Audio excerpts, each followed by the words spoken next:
요즘 종목 이야기하는 시간입니다. 금요일은 용환석의 펀더멘탈 투자입니다.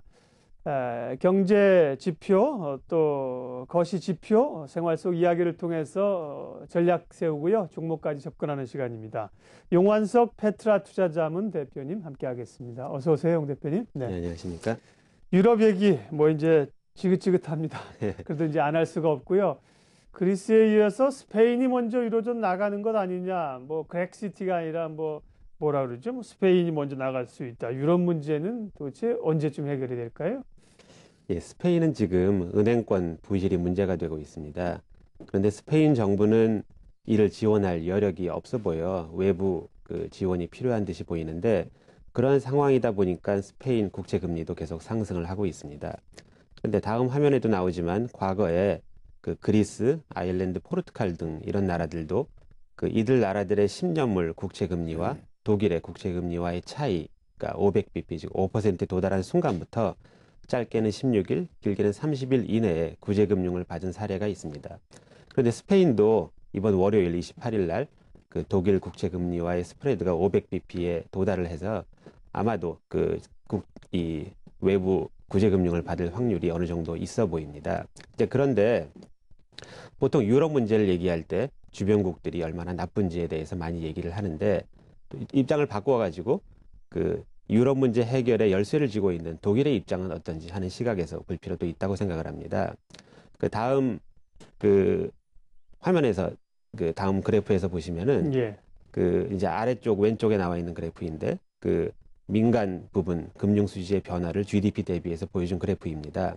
이 수치가 클수록 소비를 안 하고 저축을 많이 했다는 얘기인데 스페인 등 유럽 주변국들이 상위에 많이 랭크된 것을 보실 수 있습니다. 이들 나라들은 수출도 부진하고 또 정부가 마음대로 지출을 늘릴 수 없는 상황인데 민간 소비 부분마저 부실해서 경제는 계속 어려운 상황입니다. 그런데 독일은 그럼에도 불구하고 이런 나라들의 한 푼도 지원을 할 수 없다는 입장을 고수하고 있습니다. 아마도 이런 주변국들이 극심한 어떤 긴축을 통해서 뭐 결국에 경쟁력을 찾던지 아니면 그냥 유로를 떠나라는 이러한 입장을 취하고 있는 듯이 보입니다.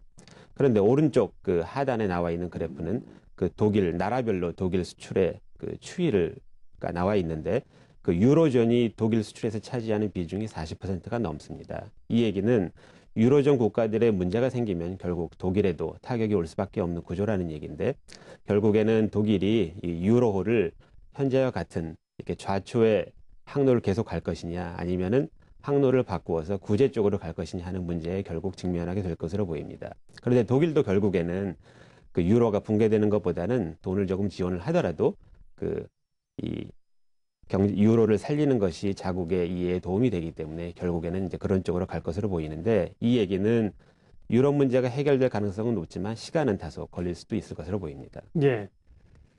유럽의 과도한 국가 부채 문제, 어제 오늘 일이 아니고요. 얼마 전에 일본의 국가 부채도 굉장히 높다는 얘기가 기사가 되지 예, 않았습니까? 근데 이제 기사 나온 걸 보면 저도 말씀을 드린 바가 있지만 일본의 높은 국가 부채는 유럽과는 상황이 다르다 우리가 이렇게 얘기하지 예, 않습니까? 비교를 좀 해보면요. 예.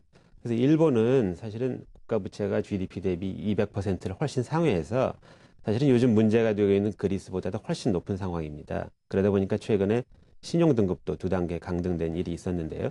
그, 그래도 시장에서는 아랑곳하지 않고 위기가 올 때마다 일본 국채라든지 일본 통화는 안전자산으로 분류가 돼서 돈이 많이 몰리고 있습니다. 아마 주된 이유는 일본의 국채는 90% 이상이 자국 내에서 소화가 되고 있는 게 큰 원인이고요. 또 한 가지는 일본은 지금도 세계 최대의 채권국입니다. 최근에 멕시코 정부가 일본에서 사무라이 본드 발행에 성공한 사례가 있습니다. 이 사무라이 본드라는 것은 일본에서 엔화로 돈을 빌린다는 얘기인데 이러한 본드 발행이 최근 증가를 하고 있는 추세입니다. 이 얘기는 일본은 외국에서 돈을 빌리는 나라가 아니라 돈을 빌려주는 나라라는 것을 잘 보여주는 한 사례가 아닌가 생각을 합니다. 그리고 아래 나와 있는 그래프는 다음 화면에 그래프에 나오는데 미국과 일본의 과거 1인당 실질 GDP 성장률을 비교한 그래프입니다. 이렇게 보시면은 그렇게 큰 차이가 없는데 아마 많은 사람들이 생각하는 것과는 좀 다른 결과인 것 같습니다. 그 이유는 보통 경제 성장률을 얘기할 때는 전체 총 그 명목 GDP를 가지고 얘기를 하기 때문인데 일본은 특이하게도 과거 20년 동안 물가가 하락을 해서 실질 GDP 성장률은 사실은 생각보다는 높게 나오고 있습니다. 그리고 또 일본은 많은 나라들과는 달리 인구가 하락을 했기 때문에 1인당 GDP의 성장률은 전체 성장률보다 높아서 이런 결과가 나온 것 같습니다. 그럼에도 불구하고 그 일본의 이제 잃어버린 20년 이야기를 많이 하는데 그 기간 동안 물론 일본 경제가 좋았던 것은 아니지만 많은 사람들이 생각하는 것만큼 아주 나쁘지는 않았다는 얘기죠. 그래서 사실은 그럼에도 불구하고 일본에 대한 부정적인 시각이 너무 많아서 주가는 상당히 많이 침체된 것으로 보입니다. 그 다음 이렇게 그래프에 보시는 바와 같이 90년대 초반 최고치 대비 지금은 뭐 4분의 1 조금 넘는 수준이고 2007년 대비 미국의 S&P 500 지수랑 비교를 해보아도 훨씬 상승률이 낮아서 또 최근에 보면은 올해 1분기에 일본의 경제 성장률은 연간 기준으로 4% 이상 또 이렇게 빠른 회복세를 보이고 있어서 현재 상황에서는 상승 여력이 있어 보입니다. 과거 2007년 무렵에 많은 분들이 그 일본 펀드에 가입을 했다가 손해를 보신 경우가 많은데 사실은 그때가 아니라 지금이 오히려 일본 주식을 살 타이밍에 더 가까워 보이고 또 펀드를 가입하지 않더라도 그 ETF가 상장이 돼 있기 때문에 쉽게 누구나 일본 주식을 살 수 있다고 생각합니다. 이제 일본 경제가 안 좋다고 하고요. 일본의 국가 채무가 유럽보다도 높다고 하고요. 그런데도 불구하고 엔화를 왜 사고 엔화 채권을 사는가? 그 이유를 이제 설명이 됐어요. 예. 그리고 이제 일본에 대한 우려가 좀 과도하다. 개인적으로 관심이 있으신 분들은 뭐 직접 투자 방식이 아니더라도 일본에 대한 관심을 가질 필요가 있다는 말씀까지 하셨고. 자, 전반적인 글로벌 상황들을 봤는데 어쨌든 간에 불안하고 아직까지 이 어둠 속에 터널 속에 있는 건 사실이거든요. 예. 네, 이런 상황에서의 보유할 만한 주식 전략은요. 이런 상황에서는 가능하면 이렇게 경제 상황에 영향을 받지 않는 회사를 잘 선정할 필요가 있다고 생각을 합니다. 그 중에 한 예가 이 시장에서 독과점적인 위치에 있는 회사가 뭐 한 예가 될 것입니다.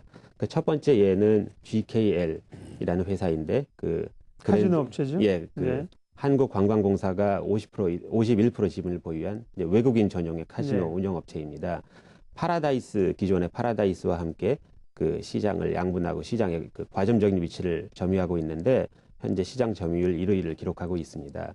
그런데 최근에 보면은 우리나라를 방문하는 외국인 관광객 수가 계속 증가하는 추세라 그 앞으로 향후 성장성 전망도 꾸준히 그 밝고 또 이러한 부분은 최근 그 1분기 실적 발표에도 잘 나와 있습니다. 그럼에도 불구하고 현재 주가는 그 P, 즉 그 올해 그 이익 대비 주가 수준이 10 미만인데 이 꾸준히 성장을 하는 회사 또 특히 과점적인 위치는 회사로서는 굉장히 낮은 수치라고 보입니다. 그래서 요즘 같은 상황에서 고려할 만한 회사라고 생각이 되고요. 그 또 한 가지 그 과점적인 업체를 소개해드리면은 한국공항이라는 회사가 있습니다. 이 회사는 대한항공을 비롯해서 그 외국 여러 가지 외국 그 항공사를 대상으로 그 항공기 지상 조업 서비스를 하는 회사입니다. 대한항공의 자회사인데 아시아나 계열의 회사와 함께 마찬가지로 그 시장의 과점적인 위치를 점유하고 있습니다. 근데 이 회사는 뭐 실적에 기복은 있을지 모르겠지만 꾸준히 이익이 낼 수 있는 구조입니다. 그럼에도 불구하고 현재 주가는 이 회사가 보유하고 있는 자산, 즉 그 한진해운홀딩스 지분 가치라든지 또 SOE를 보유하고 있는 그 한진에너지라는 회사의 가치가 전혀 반영되어 있지 않아서 굉장히 저평가된 것으로 보입니다. 따라서 요즘 같은 상황에서 관심을 가져볼 만한데 특히 또 주식 투자를 하는 입장에서는 그 뭐 한두 번 하고 말 게 아닌 이상은 꾸준한 수익률을 거두기 위해서는 하락장에서 잘 하는 것이 중요합니다. 제가 다음에 그래프를 하나 준비를 했는데 예를 들어서 그 50% 손실을 기록한 경우에 원금을 만회하려면은 50%가 아닌 100% 수익을 기록해야지 만회가 됩니다. 네. 하지만 25% 수익이 하락이 났을 경우에는 33%의 수익을 거두면 원금이 회복이 되는데 아마 주식 투자를 많이 한 분들은 이 100% 수익을 거둔 것과 33%하고는 큰 차이가 있다는 것을 아실 수가 있을 것입니다. 따라서 요즘 같은 상황에서는 안전적으로 조금 잘 주식을 잘 매입을 해야 또 장기적으로 좋은 성과가 있을 수 있다고 생각을 합니다. 네. 그것도 참 신기하죠. 주가가 50% 하락했으면 50% 상승하면 만회가 돼야 되는데 50% 하락한 걸 만회하려면 100% 올려야 됩니다. 이게 우리가 비율을 계산할 때 이제 평균으로 계산하지 않고 이 비교 시점과 기준 시점을 나눠버리기 때문에 그런 현상이 나타나는 건데 어쨌든 위험 관리를 잘 하면서 위기를 극복해 가시라는 게 오늘의 요점이었습니다. 용환석의 펀더멘탈 투자, 페트라 투자자문 용환석 대표님 함께했습니다. 고맙습니다. 예, 네. 감사합니다.